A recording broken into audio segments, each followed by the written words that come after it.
আসসালামু আলাইকুম, তোমাদের প্রত্যেককে স্বাগতম আমার চ্যানেল ইজি আইসিটি স্কুলে, অর্থাৎ সব থেকে সহজ এইখানে। আমি আছি তোমাদের সাথে মোহাম্মদ বাইজিৎ, এবং আজকে আমরা আমাদের এমসিকিউ যে টপিকটা ছিল এমসিকিউ এর সেকেন্ড পার্টটা করব।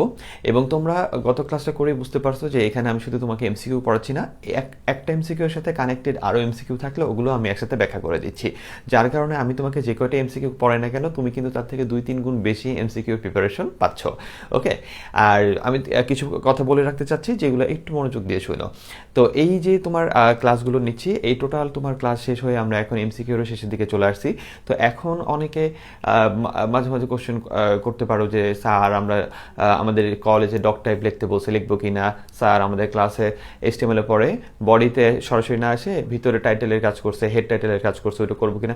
এগুলো স্যার তোমাকে সব দেওয়া হয়ে গেছে, এগুলো নিয়ে স্যার আর প্যানিক যাতে না নাও এবং আমাকেও যাতে প্যানিক না দাও, এটা তোমাদের উপর আমার একটা রিকোয়েস্ট থাকবে। তোমরা এখন সব জানো, তোমরা যেহেতু সব পারো, তোমরা স্যারের সাথে তোমার যে প্রতিষ্ঠান, কারণ তোমরা আমার পুরো বাংলাদেশের থেকে স্টুডেন্ট, তোমরা আমার এক এক প্রতিষ্ঠানে এই মানে কেউ বলতে পারে যে তুমি সবগুলো কোডের উপর ডক টাইপ লিখবা, ভালো, তাহলে স্যার যেহেতু বলছে ওইটাই লিখবা। আর যদি তোমার কেউ গাইডলাইন করা না থাকে, যা শিখছো তুমি তুমি যেটা ভালো মনে করো ওটা করলেই হবে, সমস্যা নেই। এবং যেটা তুমি দেখতেছো ডক টাইপ ছাড়া লিখতে পারো, কোনো সমস্যা নেই। আবার তোমার প্রতিষ্ঠানে যদি বলে যে এইচটিএমএল এর পরে সরাসরি এইচটিএমএল ট্যাগের পরে বডিতে না যায়, তুমি ভিতরে হেড আর টাইটেলের কাজটা একটু করে দিও, ঠিক আছে, মন মতো ভাবে। তো এটা করলে করবা, আর যদি না মন চায় না করবা। তো এই জিনিসগুলো এখন তুমি জানো, এটা নিয়ে জানি ফার্দার কোনো প্রবলেম সৃষ্টি না করো। ওকে, এটা একটা রিকোয়েস্ট তোমাদের প্রতি আমার থাকবে। এছাড়াও টুকটাক জিনিস যেগুলো তোমরা নিজেরাই এখন করে নিতে পারবা, ওগুলো নিয়ে প্যানিক নিবা না। এরপরে আরেকটা কথা হলো যে কোর্সটা শেষ হয়ে যাবে, এরপরেও তোমাদের সকল কিছু অর্থাৎ বিবেচনা করে যদি কোনো ক্লাসের দরকার পড়ে যে অ্যাড করতে হবে কোনো ভিডিও, তাহলে আমি অ্যাড করে দেবো ইনশাল্লাহ।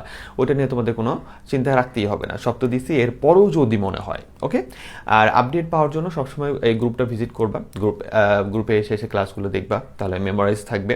এবং আমাদের নোটিশ গ্রুপ যেটা আছে ওইখানেও আপডেট থাকবে, তাহলে তুমি আপডেটেড সকল নিউজগুলো এখান থেকে পেয়ে যাবা। আর তার সাথে হলো আমি যদি ক্রিটিক্যাল টপিকগুলো বা অন্যান্য অধ্যায়গুলোর ছোটোখাটো ক্রিটিক্যাল টপিকগুলো ওগুলো দেখার জন্য তো ইউটিউবের সাথে কানেক্টেড থাকবে অবশ্যই, ঠিক আছে। আর আরেকটা জিনিস হলো, সেটা হলো যে যদি আমার দ্বারা কোনো ভুল হয়ে থাকে, কারণ মানুষ মাত্রই ভুল, আমি যতই চেষ্টা করি নিখুঁত পড়ানোর জন্য, ছোট কোনো ভুল অথবা আমার ছোট কোনো কথা যেটাই যদি তুমি কষ্ট পেয়ে থাকো, ওটার জন্য আমি অবশ্যই তোমার কাছে ক্ষমা প্রার্থী। চলো আমরা তাহলে ক্লাসটা শুরু করি। দেখো আমাদের গতদিন পর্যন্ত আমরা কত পর্যন্ত কমপ্লিট করছিলাম স্যার? গতদিন পর্যন্ত আমরা কমপ্লিট করছিলাম হলো 51 পর্যন্ত। তো আজকের ক্লাসে শুরু করার আগে তোমাকে আমি সিএসএস নামের একটা জিনিস বুঝাবো, একটু বলে রাখছি, তো একটু তাকায় দেখো। সিএসএস এই টপিকটা আমি যতটুকু বলবো ওইটুকুর বেশি এইচএসসি লেভেলে তোমার মাথায় নেওয়ার কোনো দরকারই নাই। ওইটুকুর এক লাইন বেশিও তোমাকে নিতে হবে না, ওইটুকুর তুমি দরকার পড়লে 5 লাইন কম নাও, সমস্যা নেই, কিন্তু এক লাইন বেশি নেওয়ার চেষ্টা করবা না। যখন তোমরা ভবিষ্যতে ওয়েব ডেভেলপমেন্ট শিখবা অথবা অন্য কোনো এই রাস্তায় আগাবা, তখন এমনি জানতে পারবা, ঠিক আছে। তো যতটুকু বলি শুধু ততটুকু। তোমাদের অনেক রাইটারের বই, অর্থাৎ তোমাদের কলেজে যে রাইটারের বইগুলো ফলো করায়, ওইখানে অনেক রাইটারের বইতে দেখা গেছে যে তারা অ্যাট্রিবিউট বোঝানোর সময় সিএসএস এর কোড দিয়ে ফেলছে। ওকে, যদিও তোমাদের প্রায় 80% রাইটার এটা করে নাই, 80-70% মেবি যতটুকু, যে এটা কাজটা করে নাই। অ্যাট্রিবিউট বোঝানোর জন্য আমাদের তো নর্মাল অ্যাট্রিবিউট ছিল, যে আমরা সরাসরি কিসের কাজ করছি, ধরো ফন্টের কাজ করছি, ফন্ট সাইজের কাজ করছি, ওগুলো নর্মালভাবে তো অ্যাট্রিবিউট শিখাইছি। তো ওই নর্মালভাবেই তোমাদের বইতে দেওয়া, কিন্তু কিছু কিছু আমাদের ওভার কি বলে বিদ্যাসাগর স্যাররা যে কাজটা করছে সেটা হলো অ্যাট্রিবিউটের ক্লাসে তোমাদের জন্য সিএসএস প্রবেশ করা দিছে। আর এখনকার বোর্ডে, প্রেজেন্ট বোর্ডের কোশ্চেনগুলোর এমসিকিউ দেখলে তুমি দেখবা যে তারা এই সিএসএস এর লাইনগুলো তুলে আনতেছে, ঠিক আছে। এবং আমি তোমাদের এই জন্য এখানে দিয়ে দিচ্ছি যাতে একসাথে তোমার সব হয়ে যায়। বর্তমানের যেই বোর্ড কোশ্চেনগুলো আছে সেগুলো দেখলে দেখবা যে এখানে সিএসএস থেকেও কোশ্চেন আসতেছে। তার মানে এটা আসলে সিএসএস না, তারা ওইটা অ্যাট্রিবিউটের সাপেক্ষে দিছে, বাট টপিকটার নাম হলো সিএসএস, ঠিক আছে। হয়তোবা তোমাদের কলেজের অনেক টিচারও এটা সম্পর্কে অবগত না ভালো মতো, এই জিনিসটা আমি খারাপ করতে বলি নাই, তোমাদের ওইভাবে বলবেও না। তো তুমি যে যতটুকু জানতেছো ততটুকু তোমার ভিতরেই রাখো, ঠিক আছে। তাহলে দেখো যে আমাদের 2023 সালের কোশ্চেনে তুমি দেখবে সিএসএস থেকে অনেক কোশ্চেন আসছে। তো এখনই যে সিএসএস থেকে যে এমসিকিউ টাইপের কোশ্চেনগুলো আসতেছে, ওটা কিভাবে আমরা সলভ করবো, এটার আগে আমাদের সিএসএসটা হালকা ধারণা থাকতে হবে। তাহলে সেটা কি? সেটা হলো সিএসএস মানে হলো ক্যাসকেডিং স্টাইল শিট। ওকে, ক্যাসকেডিং স্টাইল শিটটা যে কাজটা করে, এটার কাজটা হলো যে আমরা HTML কোড করার পরে হালকা এক্সট্রা কিছু কোড করি, যেমন অ্যাট্রিবিউট আমাদের কিছু কাজ করতে সহায়তা করে, কোনো কিছুকে মাঝখানে নিতে, কালার সুন্দর করতে। তারপরে ধরো যে কোনো রকমের তোমার ডেকোরেশনের কাজগুলো আমরা অ্যাট্রিবিউট দিয়ে করতেছিলাম, তাই না? তো এই অ্যাট্রিবিউটটার কাজটা আরেকটু ভালোভাবে সুন্দর করে করার জন্য আমাদের CSS টাইপের একটা কোডিং সিস্টেম আছে, বুঝতে পারছো?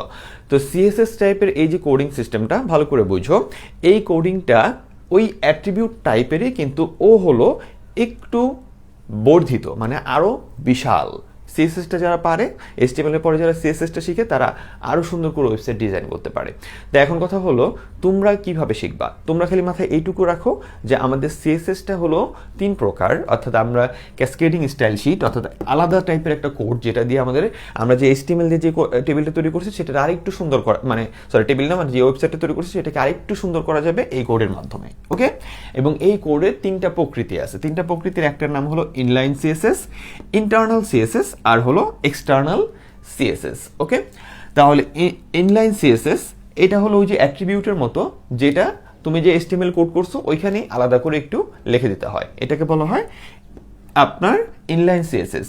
আর এই ইনলাইন CSSটাকেই তোমাদের কিছু কিছু রাইটারের বইতে তারা অ্যাট্রিবিউটের পরিচয় দেওয়ার সময় বলে ফেলছে, ঠিক আছে? বাট ওটার মেইন পরিচয় হলো ও হলো একটা ইনলাইন CSS। তাহলে আমাদের CSS 3 প্রকারের ভিতরে আছে ইনলাইন, ইন্টারনাল CSS এবং এক্সটার্নাল CSS। এই দুইটা তোমরা কখনো দেখবা বলে আমার মনে হয় না HSC লাইফে, কারণ এই দুইটা নিয়ে কোনো জায়গায় কথাও নেই এবং এই দুইটা সম্পর্কে তোমাদের বলবেও না, সিলেবাসও নেই। তো এই দুইটা তুমি শুধু জেনে রাখলা আমাদের কয়টা টাইপ আছে, CSS এর 3টা টাইপ আছে, যদি কখনো লাক বাই চান্স চলে আসে যে 3টা টাইপ আছে, ঠিক আছে?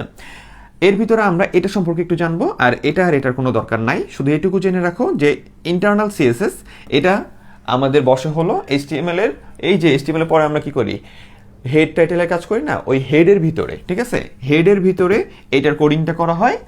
আর এক্সটার্নাল CSS এর কাজটা, অর্থাৎ কিছু কোডিং যেটা দিয়ে আমরা আমাদের HTMLটাকে আরো সুন্দর করব, সেই কোডিংটা যদি এক্সটার্নাল CSS হয়, সেটার কাজটা করা হয় হলো আলাদা একটা ফাইলে, ঠিক আছে? CSS নামের আলাদা একটা ফাইল তৈরি করি, ওইখানে কোড করি, দেন ওইখানে কোড করলে এটা কানেক্টেড থাকে আমাদের HTML ফাইলের সাথে, কোনোভাবে তোমার HTMLটাকে সুন্দর করে দেয়। শুধু এইটুকু মাথায় নাও, দরকার পড়লে এর থেকে 5 লাইন কম মাথায় নাও, আর আমি যা বলছি মনে করো এর থেকে বেশি তোমার জানতে হবে না, এইটুকু শুধু। ওকে, এইবার কথা হলো কি, আমরা শুধুমাত্র একটু জানার চেষ্টা করব শুধু এইটা ইনলাইন CSS, যেটা তোমাদের বইতে অ্যাট্রিবিউট নামে কিছু কিছু জায়গায় চালায় দিছে। ইনলাইন CSSটা হলো এইরকম, দেখো আমি এখানে একটা কোড লিখছি যে আমাদের HTML বডি P দিয়ে নর্মাল একটা here we have done A CSS code, ঠিক আছে? তারপরের লাইনে দেখো আমি লিখছি ডিভ স্টাইল, তারপরে এই যে এইটা কিন্তু অদ্ভুতভাবে লেখা, এটা কিন্তু তোমাদের সাধারণ কি না, অ্যাট্রিবিউট না। ডিভের পরে স্টাইল দিছি, স্টাইলের পরে সমান সমান দিছি, তার মানে এইটা হলো অ্যাট্রিবিউট, কিন্তু অ্যাট্রিবিউটের ভিতরে যে ভ্যালুগুলো দিছে ওইটা কিন্তু অ্যাট্রিবিউটের ভ্যালুর মতো না, ঠিক আছে? তার মানে এইটা হলো আমাদের কি, এইটাই হলো আমাদের ইনলাইন CSS, অর্থাৎ আমরা কিছু এক্সট্রা সুন্দর কি বলে তোমার HTML কোডটার আউটপুটটা আরেকটু সুন্দর করার জন্য এক্সট্রা কিছু বৈশিষ্ট্য দিব, কিন্তু নট অ্যাট্রিবিউট টাইপের, তার থেকে আরেকটু ভালোভাবে। এই লেখার স্টাইলটাই হলো CSS। ওকে, তাহলে এখানে দেখো এই যে লেখাগুলো, এটাই হলো আমাদের CSS টাইপের লেখা, যেটা তুমি এখন শুধু মাথায় এইটুকুই রাখো, কারণ এখান থেকে MCQ 2023 সালে আসছে। তাহলে আমাদের এই যে লেখার টাইপটা আছে, এই ধরনের লেখা আমি কয়ভাবে লিখতে পারি? 3 ভাবে, ঠিক আছে? 3 ভাবে লিখতে পারি। সেটার একটা প্রথমটা হলো ইনলাইন।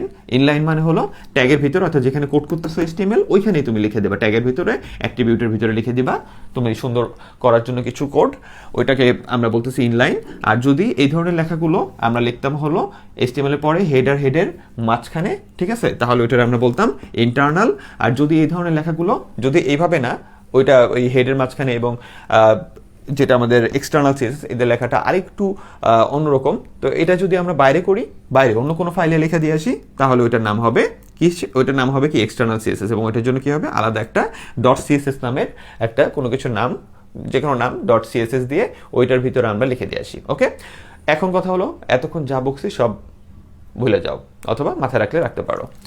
এখন কথা হলো এই যে CSSটা আমরা দেখতেছি এখানে, যার নাম তোমাদের বইতে অ্যাট্রিবিউট অথবা ইনলাইন CSS, তো এখানে দেখো কি বলছে, ডিভের পরে দিছে স্টাইল, স্টাইলের পরে দিছে হলো কালার দিয়ে এখানে কোলন চিহ্ন দিছি, দিয়ে এখানে আছে রেড সেমিকোলন, দেন আবার আছে হলো তোমার FLOAT, সরি FLOAT হবে, ফ্লয়েট মানে ভাসবে, ভাসমান অবস্থায় থাকবে কোথায়, লেফটে, দেন আবার সেমিকোলন চিহ্ন দিয়ে বন্ধ, দেন এই যে আপার কোটেশন, এই যে আপার কোটেশন বন্ধ, দেন আমাদের এই ব্র্যাকেটটা বন্ধ, থ্যাংক ইউ, দেন ডিপটা বন্ধ।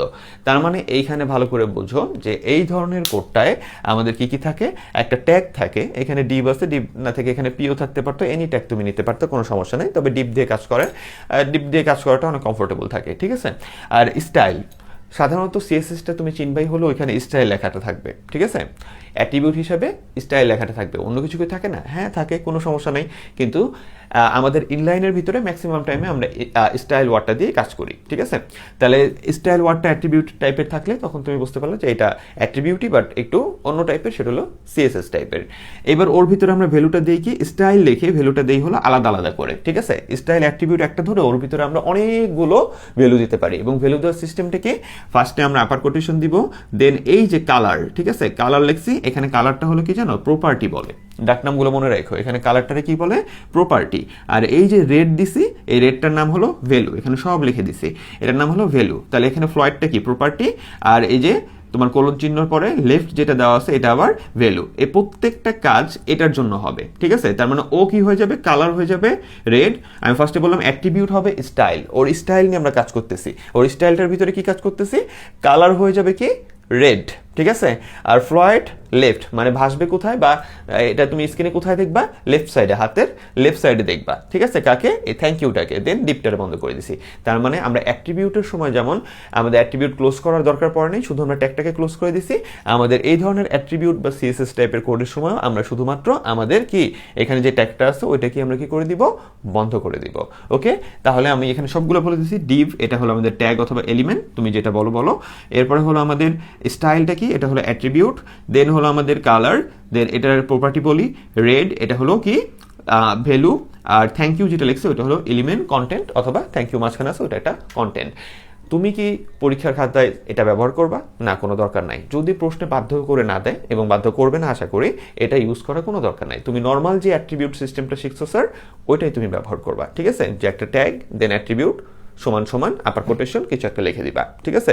সাইজ সমান সমান এত লিখে দিলা, কালার সমান সমান রেড লিখে দিলা। ওই নর্মাল অ্যাট্রিবিউট যেটা শিখছো ওইটাই তোমার থাকবে। এইটা জাস্ট এক্সট্রা নলেজ, এক্সট্রা, বারবার বলতেছে, এটা নিয়ে কোনো ঘাটাঘাটি আর করবা না। ওকে, তাহলে এই হলো আমাদের জিনিস। তাহলে আমাদের সিএসএস লেখার নিয়মটা কি, আমরা ট্যাগের পরে অ্যাট্রিবিউটই লিখবো, সমান সমান চিহ্ন দিব, সমান সমানের পরে অবশ্যই অ্যাট্রিবিউটের পরে কি দিতে হয়, দুইটা কমা দিব। কিন্তু এখানে আমরা সরাসরি ভ্যালুটা দিব না, আমরা আগে একটা প্রপার্টি লিখবো, দেন কোলন দিব, ভ্যালু দিব, সেমিকোলন দিয়ে বন্ধ করবে। এইভাবে যতগুলো মন চায়, এখানে আমি এক সেট, দুই সেট দিছি, সেমিকোলনের পরে তুমি আরেক সেট দিয়ে, মানে আরো কোনো কিছু লিখে তুমি আবার কোলন দিয়ে ওইটার ভ্যালু দিয়ে, দেন আবার সেমিকোলন দিয়ে বন্ধ করে দিয়ে তারপরে দুইটা দিতে পারতা। এইভাবে যতগুলো মন চায় তুমি লিখতে পারবা, কোনো সমস্যা নেই। তাহলে চলো এবার আমরা আমাদের নবীটিকে যাই। এটা জানি এই পর্যন্ত থাকে, এটা নিয়ে কোনো জ্বালা যন্ত্রণা নিবা না, ঠিক আছে। ওকে, তাহলে এখন আমাদের কথা হলো 51 পর থেকে আমরা শুরু করব। তাহলে দেখো 51 নাম্বারের পর থেকে কি বলা হয়েছে, সেটা হলো HTML বডি কোশ্চেন। আচ্ছা, এটার একটা দেখো, এই যে কোড আর আউটপুট দিয়ে দিছি, একটু দেখো, ঠিক আছে। তাহলে দেখলে বুঝতে পারবে যেটা কীভাবে আমরা ব্যবহার করি। আচ্ছা, এবার চলো আমরা 52 নাম্বারে দেখি। 52 নাম্বারে কী বলছে দেখো, যে HTML body this is first website, আর বডি বন্ধ করছে, HTML বন্ধ করছে। এবার বলছে এর জন্য ব্যবহৃত হতে পারে, এটার জন্য কি ব্যবহার হতে পারে, HTML সিনট্যাক্স ব্যবহার হতে পারে, টেক্সট এডিটর ব্যবহার হতে পারে, ব্রাউজার সফটওয়্যার ব্যবহার হতে পারে। হ্যাঁ, এটা একটা HTML কোড এবং এটার জন্য এই তিনোটাই দরকার। এর জন্য অ্যান্সার কি 1, 2, 3। এরপরে বলছে উদ্দীপকটি পড়ো এবং 53-54 নং প্রশ্নের উত্তর দাও। লিমার তৈরি ওয়েবসাইটে নতুন ইমেজ যুক্ত করলো, এর ফলে তার পেজটি আরও দৃষ্টিনন্দন হলো, ঠিক আছে। তাহলে নতুন ইমেজ যুক্ত করে আরও সুন্দর হয়ে গেছে। এবার বলছে লিমা যে ট্যাগ ব্যবহার করেছে তার প্রকারের সাথে নিচের কোন ট্যাগের মিল আছে। তাহলে লিমা ছবি যুক্ত করার জন্য কি ব্যবহার করছে, IMG ট্যাগ ব্যবহার করছি, এবং এটা একটা এমটি ট্যাগ বা তোমার নন ক্লোজিং ট্যাগ অথবা ফাঁকা ট্যাগ, ঠিক আছে। তাহলে এটা কার সাথে মিলে, ব্রেকের সাথে মিলে, কারণ ওরা ভাই ভাই, ঠিক আছে। এরপরে কি আছে, লিমা যে ইমেজ যুক্ত করলো তা হতে পারে, লিমা যে ইমেজটা যুক্ত করছে ওইটা কি হইতে পারে, ওইটা হইতে পারে হলো তোমার জেপিজি, তারপরে হলো বিটম্যাপ টাইপের ইমেজ, অর্থাৎ তোমার এখানে হইতে পারতো বিএমপি, এরপরে আছে কি পিএনজি, এই তিনটা ফরম্যাটই হতে পারে। ঠিক আছে, এই তিনটা ফরম্যাটই আমাদের ইমেজ আছে। তো আমরা এখানে অ্যান্সারটা নিব তিনোটাই। এটা মাথায় রাখো যে আমাদের জেপিজি, বিএমপি এটা একটা বিটম্যাপ টাইপের জিনিস, আর হলো পিএনজি। ঠিক আছে, এই যে তিনটা জিনিস দেওয়া আছে, এই তিনটা জিনিসই তোমার কি করতে হবে, এই তিনটা জিনিসই তোমার একটু মাথায় রাখতে হবে যে আমাদের এই তিন টাইপের ইমেজ হতে পারে। ওকে, এরপরে তোমার আছে হলো স্টাইল অ্যাট্রিবিউটের ক্ষেত্রে নিচের কোনটি সঠিক। দেখো ভালো করে, এই যে তোমার চলে আসছে, এটা অ্যাট্রিবিউট টাইপ করে কোশ্চেন দিয়ে দিছে। ঠিক আছে, ইনলাইন সিএসএস যেটা। তাহলে স্টাইল কি, এখানে দেখো কোনটা সঠিক, তাহলে সি নাম্বারটা সঠিক। কেন, এখানে সবগুলোর নিয়ম ঠিক আছে। উপরেগুলো দেখো কমা দিয়ে রাখছে, অথবা আপার কোটেশন ভালো মতো দেয় নাই, অথবা আপার কমা দুইটা করে বেশি দিয়ে রাখছে। ঠিক আছে, তাহলে সি নাম্বার লাইনটা ঠিক আছে, বুঝতে পারছো? এই জন্য এখানে করছে। আর সি নাম্বার লাইনে এই সাইডটা আছে, ওর কন্টেন্টটা দেয় নাই এবং বন্ধ করে নাই, শুধু প্রথম অংশটুকু দিছে। তাহলে এখন তুমি এটা করতে পারবা। এটা 2023 সালে আসছে। লিস্ট আইটেম যুক্ত করার ট্যাগ কোনটি? লিস্ট আইটেম যুক্ত করার ট্যাগ কোনটি? List item, LI, list item 56 নম্বর। এরপরে হলো বলছে উদ্দীপকটি পড়ো, 57 এবং 58 এর উত্তর দাও। এখানে বলছে কি স্প্যান স্টাইল। ঠিক আছে, স্প্যান স্টাইল, দেন এই যে কালার রেড, দেন তোমার এটা বন্ধ করে টেক্সট, দেন স্প্যানকে বন্ধ করছে কারণ ও হলো ট্যাগ। তাহলে এটাও একটা তোমার অ্যাট্রিবিউট, বাট কোন টাইপের? সিএসএস টাইপের। ঠিক আছে, ইনলাইন সিএসএস টাইপের। তাহলে এখানে তুমি এখন সবগুলো চিনো। তাহলে এখানে বলছে উদ্দীপকে এলিমেন্ট কন্টেন্ট কোনটা? কন্টেন্ট কোনটা? কন্টেন্ট এই যে ওইটা। আর এলিমেন্ট কোনটা বা ট্যাগ নেম কোনটা? এই যে ডিভ। ঠিক আছে, তাহলে এখানে কন্টেন্ট কোনটা? তাহলে এখানে উপরের কন্টেন্ট হলো টেক্সটটা। দেখছো? এরপরে তোমার কি আছে, উদ্দীপকে অ্যাট্রিবিউট কোনটা? দেখছো, স্টাইল হলো অ্যাট্রিবিউট। মিয়া কি পড়াই ভালো করে বুঝছো, এখন আর ওই দিন নাই যে বুকি চুকি পড়ে খেলে A+ পাওয়া যাবে। তারপরে হলো তোমার বলছে 59 নাম্বারে, তাহলে তোমার 58 নম্বরের অ্যান্সারটা কি? ওইটা গেল স্টাইল, অ্যাট্রিবিউট ছিল স্টাইল। আর 59 নম্বরে হলো HTML ফাইলের এক্সটেনশন হলো, HTML ফাইলের এক্সটেনশন। এটা তুমি প্র্যাকটিক্যাল ক্লাসে যেটা দিব এটা দেখলে বুঝতে পারবে। এক্সটেনশন মানে যে নাম এক্সট্রা ডটের পরে যে নামটা থাকে প্রতিটা ফাইলের। ঠিক আছে, যেমন ছবির পিছনে তুমি একটা ছবি flower.jpg থাকে। ঠিক আছে, এই ডটের পরে যে অংশগুলো থাকে এটাকে বলা হয় কি স্যার? এক্সটেনশন বলে। ওকে, তাহলে আমাদের HTML ফাইলটা তুমি সেভ করার জন্য ডটের পর যে অংশটা দিতে হয় সেটাকে বলা হয় .html। ওয়েবসাইট হোস্টিং করে কোথায় রাখা হয়? এটা সার্ভার রাখা হয়। এরপরে কি? এরপরে হলো তোমার 61 নাম্বার, HTML এ ইমেজ ফরম্যাট হলো, ইমেজ ফরম্যাট কোনটা কোনটা আছে দেখো, গিফ আছে, PNG আছে, PSD আছে। এখানে তোমার কি নাই? এখানে তোমার PSD নামে কোনো আমাদের ইমেজ নাই। ঠিক আছে, আমাদের গিফ, পিএনজি, এই দুইটা হলো গিফ চলমান ছবির জন্য, আর পিএনজি এটা হলো আমাদের ছবির ফরম্যাট। তুমি সাইডে দেখো, আমি তোমাকে 4টা বা যে কয়টা তোমার ইম্পর্টেন্ট ছবির ফরম্যাট ওগুলোর শর্ট ফর্ম এবং লং ফর্ম দিয়ে রাখছে, ওগুলো একটু মনে রাখো। ঠিক আছে, আচ্ছা এরপর এখানে বলা হয়েছে যে নিচের উদ্দীপকটি পড়ো এবং 62 ও 63 এর উত্তর দাও। কেয়া ও দিয়া প্রায় পরস্পরের ওয়েবসাইটে ঢুকে প্রয়োজনীয় তথ্য সংগ্রহ করে। বিষয়টি তাদের কাছে বেশ সময় সাপেক্ষ বলে মনে হয়। তারা সমস্যাটির কথা তাদের আইসিটি শিক্ষককে জানালে তিনি তাদেরকে এক বিশেষ ধরনের ট্যাগ ব্যবহারের পরামর্শ দিলেন। ঠিক আছে, এবার শিক্ষকের নির্দেশিত বিশেষ ট্যাগ কোনটা? তাহলে শিক্ষক যে ট্যাগটা দিতে পারে যে এক ওয়েবসাইট থেকে আরেক ওয়েবসাইটে যেতে তোমার সময় লাগতেছে বেশি, তাহলে এটা হবে কি অর্থাৎ লিঙ্ক ট্যাগ ব্যবহার করো, সহজে তুমি চলে যেতে পারবা। তারপরে তোমার 63 নম্বরে বলছে কি উদ্দীপকে আইসিটি শিক্ষকের নির্দেশিত ট্যাগ ব্যবহার করলে তুমি কি কি করতে পারবা? ভিন্ন অবস্থানে ভিন্ন কোনো পেজে যাওয়া যাবে, সম্পর্কিত তথ্য দ্রুত প্রদর্শন করে, আর ব্রাউজারকারীর সময় কম লাগে। হ্যাঁ, এখানে তিনটাই অ্যান্সার হবে। এরপরে বলছে হলো পি অ্যালাইন সেন্টার। এখানে যে আমার আইসিটি যেটা আছে পি বন্ধ করা হয়েছে, এটা অ্যাট্রিবিউট ভ্যালু কোনটা? ভালো করে বুঝো, অ্যাট্রিবিউটের ভ্যালু কোনটা? অ্যাট্রিবিউটের ভ্যালু হলো সেন্টার, এবং আমরা এই টাইপের অ্যাট্রিবিউট দিয়ে কোডগুলো করব। আমরা এই মানে যেটা একটু আগে শিখছি ইনলাইনে যেই সিএসএস অ্যাট্রিবিউট, ওইটা আমরা ইউজ করা থেকে একটু দূরে থাকবো। ওকে, তাহলে এখানে হলো অ্যাট্রিবিউটের ভ্যালু হলো সেন্টার। ওকে, সব থেকে ছোট আউটপুট আসে কোন হেডিংয়ে? আমাদের হেডিং কয়টা ছিল? 6টা ছিল। H1 বড়, এরপরে সিরিয়ালের ছোটোর দিকে H6 হলো ছোট। এরপরে বলছে টেবিল ট্যাগ এর ব্যবহৃত অ্যাট্রিবিউট কোনটা? তাহলে টেবিল ট্যাগের ভিতরে ব্যবহৃত করি সবসময় কি? Table border. আরও কিছু ব্যবহার করা যায়, হ্যাঁ তুমি চাইলে হাইট ওয়েটও ব্যবহার করতে পারো, কিন্তু এখানে যেটা আছে তার ভিতরে টেবিলের জন্য ব্যবহার কোনটা? বর্ডার। ঠিক আছে, এরপরে বলছে হলো 67 নম্বরে ডোমেইন নেম হলো ওয়েব ফাইলের নাম, সার্ভারের নাম, ওয়েবসাইটের একটি স্বতন্ত্র নাম, ফোল্ডারের নাম। তাহলে ডোমেইন নেমটা কি? ওয়েবসাইটের একটি স্বতন্ত্র নাম। 68 নম্বরে বলছে যে একটি HTML ফাইলে শুরুতে ট্যাগ হিসেবে HTML থাকে, প্রতি জোড়া শুরু এবং শেষ ট্যাগ থাকে, অ্যাট্রিবিউট শুরু ট্যাগে থাকে, মানে অ্যাট্রিবিউটে লেখা হয় কোথায়, শুরু ট্যাগে। তাহলে তিনটা জিনিস এখানে বলছে, এখানে অ্যান্সার হলো তোমার 1 আর 3। কেন? কারণ শুরুতে তোমার ট্যাগ হিসেবে HTML থাকে। হ্যাঁ, শুরু থেকে HTML ট্যাগ দিয়ে আমরা শুরু করি, কিন্তু প্রতি জোড়া শুরু এবং শেষ ট্যাগ থাকে না। কারণ আমরা অনেক ক্ষেত্রেই আমরা কি ইউজ করি, এমটি ট্যাগ ইউজ করি, বা ব্রেক, যে ব্রেক যেগুলো হলো তোমার নন ক্লোজিং ট্যাগ, যেগুলো যাদেরকে ক্লোজ করা কেউ নেই, এরকম ট্যাগ আমরা ইউজ করি। তার মানে সবার যে জোড়া থাকবে তা না, তার মানে 2 নম্বরটা এখানে ভুল। তাহলে অ্যান্সার কি, 1 আর 3 নম্বরটা। অ্যাট্রিবিউট শুরুর ট্যাগে থাকে। অ্যাট্রিবিউট কোথায় থাকে? অ্যাট্রিবিউট থাকে হলো শুরুর ট্যাগে। ক্লোজ যেখানে করি ওইখানে তো থাকে না, ঠিক আছে? ঠিক আছে, অ্যাট্রিবিউটটা কই থেকে, শুরুর দিকে থাকে। যেখানে ক্লোজ করি ওইখানে থাকে না, ক্লোজ করতে হয় না, সহজ কথায়। তাহলে এরপরে হলো তোমার 69 নাম্বার, বডি। তারপরে দিছে কি, PI মাই পেজ, আই দিছে। তারপরে হলো আই দিয়ে যেমন ইটালিক করে, EM নামের ট্যাগ আছে, ওইটা দিয়েও কিন্তু ইটালিক করে, ঠিক আছে? ওইটা মাথায় রেখো। তারপরে হলো ইটালিক মানে একটু বাঁকা লেখা, ওইটা দিয়ে করে। মাই পেজ দিছে, আই দিছে, পি দিছে, ahrepic.html, পিকচার, তারপরে দিল বন্ধ করে, তারপরে তোমার হলো বডি। এবার বলছে তোমার 69 নম্বরে, কোডটিতে ব্যবহৃত ট্যাগ এর ধরন হলো, এখানে যে এটা ব্যবহার করা হয়েছে এটা ধরন কি, এটা ধরন হলো এখানে ahref যেহেতু আছে, তার মানে এটা হলো তোমার একটা লিঙ্ক টাইপের ট্যাগ, মানে কোড, এবং তার সাথে এটা হলো এক ধরনের ফরম্যাটিং টাইপের। বেসিক যেই তোমার কোডগুলো আছে, পি, তারপর আই, ইউবি, এই টাইপের জিনিসগুলো দিয়ে যেই কাজগুলো করা হয় এগুলোকে তার সাধারণত ফরম্যাটিং টাইপের তোমার কোডিং বলা হয়, ঠিক আছে? তাহলে এটা হলো একটা ফরম্যাটিং টাইপের কোড, এবং তার সাথে এটার ভিতর কি আছে, এটার ভিতর লিঙ্কও আছে, ঠিক আছে? তাহলে এখানে অ্যান্সার কত, তোমার 2 আর 3, এবং টেবিল এটার অ্যান্সার না, কারণ এখানে টেবিল করে নেই।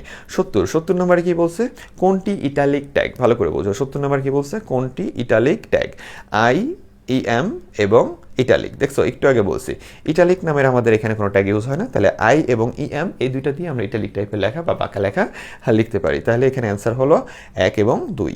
এরপরে 71 নম্বরে বলছে, ব্রাউজারের যদি কোনো কারণে ইমেজ লোড করতে ব্যর্থ হয়, তাহলে ইমেজ এর পরিবর্তে কোনো টেক্সট প্রদর্শনের জন্য ব্যবহার করা হয়। কোনটা ব্যবহার করবা তুমি? ব্রাউজারে ছবি আসে না, এটা আমরা ইমেজের ক্লাসে করছিলাম। ব্রাউজারে যদি ছবি না আসে কোনো কারণে, তাহলে ওই জায়গায় কোনো ছবির জায়গাটায় কিছু একটা লেখা থাকবে। এটার জন্য আমরা কি করছিলাম, আমরা ইমেজের ভিতরে ALT অল্টারনেটিভ নামের একটা অপশনের কাজ করে দিয়েছিলাম। ওই অল্টারনেটিভ দিয়ে সমান সমান, দেন উপরে দুটো সমান সমান, দেন অ্যাট্রিবিউটের দুটো কমা, দেন তুমি যা লিখবা, ঠিক আছে? যা লিখবা আমাদের ওই ছবি যদি না আসে, তাহলে ওই জিনিসটা ওইখানে প্রদর্শিত হবে। তাহলে এটা হলো ALT অল্টারনেটিভের কাজটা। এরপরে বলছে হলো 72 নম্বরে, সঠিক HTML কোনটা। এখানে সঠিকটা তুমি নিজেই এখন চিনতে পারবা, যে যেটা নিয়ম কারণ সবগুলো ঠিক আছে, ওইটাই হলো আমাদের সঠিক, এবং সি নাম্বারটা এখানে কি সঠিক হিসাবে কাজ করতেছে, ঠিক আছে? আর উপরেগুলো তোমার সঠিক না কেন ভালো করে দেখো, যে পি সাইজ আমরা নর্মালি দেই না, মাথায় রেখো। পি সাইজ আমরা দিই, ফন্ট সাইজ দিই নর্মালি, আর হলো ওয়াইড এবং হাইট শুধু দিয়ে রাখছে, ইমেজ ট্যাগই দেয় নাই। তাহলে ওটা সঠিক হলে কী হবে, শেষেরটায় ahref এবং ইন্টারনাল লিঙ্ক, দেন ডকুমেন্ট, দেন এটা বন্ধ করে দিয়েছে, এটা সঠিক। এরপরে বলছে http://www.abc.com অ্যাড্রেসে ব্যবহৃত বিভিন্ন অংশ। তাহলে এখানে বিভিন্ন অংশ কি কি, তোমার প্রোটোকল আছে, তারপরে কি আছে এখানে তোমার www ওয়ার্ল্ড ওয়াইড ওয়েব আছে, তারপরে তোমার ABC আছে, তোমার সেকেন্ড লেভেল ডোমেইন আছে, এবং .com মানে কি, .com মানে হলো তোমার টপ লেভেল ডোমেইন আছে। তাহলে এখানে বলছে প্রোটোকল আছে এবং ডোমেইন নেম আছে, যেটা ABC, ওই যে আমাদের তোমার যেটার আমরা ডোমেইন নেম বলি, ঠিক আছে? তো এখানে ABCটা আছে, যেটা ডোমেইন নেম, এবং প্রোটোকল, হ্যাঁ HTTP এটা প্রোটোকল আছে, কিন্তু ডিরেক্টরি পাথ মানে হলো যদি আমাদের এই ঠিকানা শেষে স্ল্যাশ দিয়ে কোনো কিছু থাকে, স্ল্যাশ দিয়ে যে হোম, মেনু, ঠিক আছে, একটা পাথ রাস্তা দেওয়া থাকে, ওইটারে আমরা বলি। যেহেতু এখানে ডিরেক্টরি পাথ নেই, তাহলে অ্যান্সার হলো 1 আর 2। এরপরে বলছে নিচের উদ্দীপকটি পড়ো এবং 74 এবং 75 নাম্বার এর অ্যান্সার দাও, ঠিক আছে? তাহলে বলছে রাজু ইন্টারনেট থেকে ইমেজ ও ফাইল নিজের কম্পিউটারে সংরক্ষণ করে, আবার মাঝে মাঝে প্রিন্টও করে। আচ্ছা, তাহলে এবার 74 নম্বরে বলছে রাজু ফাইল সংরক্ষণে কোন প্রোটোকল কাজ করে। রাজু যে ফাইল সংরক্ষণ করতেছে, তাহলে বড় ধরনের যে তথ্য এগুলো পাস করা, একদিক থেকে আরেকদিকে পাস করা, জমা রাখা, এই ধরনের কাজগুলো করে দেয় হলো আমাদের কোনটা, FTP, ঠিক আছে? তাহলে এটা কি FTP, ফাইল ট্রান্সফার প্রোটোকল, এটা এই কাজটা করে দেয়। আর 75 নম্বরে বলছে হলো কোনটি এমটি এলিমেন্ট। কোনটি এমটি এলিমেন্ট তুমি নিজেই জানো, এমটি মানে কি, ফাঁকা ট্যাগ, যার ক্লোজিং ট্যাগ নাই। তাহলে এখানে হলো ইমেজ আমাদের এমটি এলিমেন্ট। আচ্ছা, এখন তাহলে তোমার কাজ কি? এখন তোমার কাজ হলো যে তুমি এখন প্রচুর পরিমাণে প্র্যাকটিস করা শুরু করবা, বিভিন্ন বোর্ড কোশ্চেন থেকে শুরু করে সাধারণ কোশ্চেনগুলো তুমি দেখবা এবং পারো কিনা যাচাই করবা। ওকে, তাহলে তুমি এটা করার জন্য কি করবা, যেটা প্রথমেই বলছি যে একটা রাইটারের বই অবশ্যই ফলো করতে হবে, ভালো কোনো রাইটার, যেটা তোমাদের কলেজ থেকে বলছে এরকম কোনো রাইটারের বই তুমি ফলো করো, সমস্যা নেই। বোর্ড বই থাকলে বোর্ড বই ফলো করতে পারো, কিন্তু তার সাথে একটা কাজ করবা, সেটা হলো যে তুমি তোমার ভাই বোনদের কাছ থেকে বা বন্ধু বান্ধবীদের কাছ থেকে কষ্ট করে যারা পরীক্ষা দিয়ে ফেলছে তাদের কাছ থেকে টেস্ট পেপার কালেক্ট করে ফেলবা, অথবা তুমি একটা পুরাতন টেস্ট পেপার অথবা নতুন একটা গাইড, যে কোনো একটা আপডেটেড কোনো কিছু রাখা ভালো, এটা নিয়ে তুমি একটু প্র্যাকটিস করার চেষ্টা করবা। তাহলে দেখবা যে তুমি এখন সব পারতেছো, এবং তোমার প্র্যাকটিসের যে ব্যাপারটা ওইটা কন্টিনিউ রাখলে তোমার এটা আর কোনো সমস্যা হবে না ইনশাআল্লাহ। আর তোমরা অবশ্যই কারো যদি উপকার করতে চাও, তোমার কোনো ফ্রেন্ডের যারা এই এসটিএমএলকে ভয় পায়, তাদেরকে এই কোর্সটা সাজেস্ট করতে পারো। তার উপকার করার মাধ্যমে তুমি আমারও একটু ছোটো উপকার করলা, যার জন্য আমি তোমার কাছে চিরকৃতজ্ঞ থাকবো। তো সবাই ভালো থেকো, সুস্থ থেকো, আল্লাহ হাফেজ, আসসালামু আলাইকুম।